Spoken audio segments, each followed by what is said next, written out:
રામનું નામ સાંભળવાથી રાક્ષસોને પરેશાની થાય. આ શું ખોટું?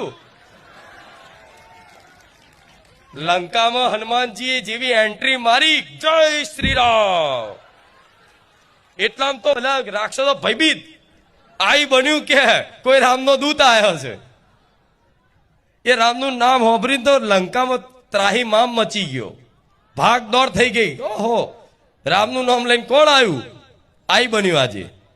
રાવણે હલી ગયો તો આ રામનું નામ એને જ અપ્રિય લાગશે કે જે રાક્ષસ હશે.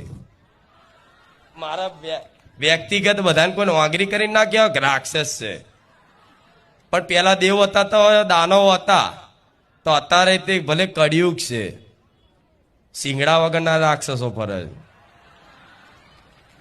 શિંગડા નહીં, પેન્ટ શર્ટમાં ફરે છે. સાચું ખોટું? હા, એવા શિંગડા વાળા રાક્ષસો અહીંયા આવતા હતા પેલા. એમના શિંગડા કાપી અને દેવતા બનાવી દીધા.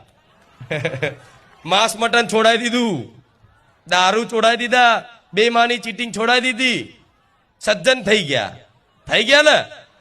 હા, તો તમે હવે દેવ જેવા થઈ ગયા, દેવ જેવા થઈ ગયા, સજ્જન થઈ ગયા. ધીરે ધીરે હજુ ક્યાંક હોય, જરૂરી નહીં તમે શુદ્ધ મતલબ સર્વગુણ સંપન્ન થઈ જાઓ. આ જગતમાં સર્વગુણ સંપન્ન કોઈ મનુષ્ય મારો દીકરો ના હોય. એનું કારણ છે કે જો પુણ્યશાળી જ હોય, ખાલી પુણ્યશાળી જ હોય તો કા દેવતા બન્યો હોય, પાપીલો હોય ખૂબ તો દાનવ બન્યો હોય, નર્ક લોકમાં હોય. તમે પૃથ્વી લોકમાં મનુષ્ય અવતાર લીધો છો, તો તમે પાપ અને પુણ્ય બે ભેગા કર્મો છે, તારે તમે મનુષ્ય અવતાર લીધો છે.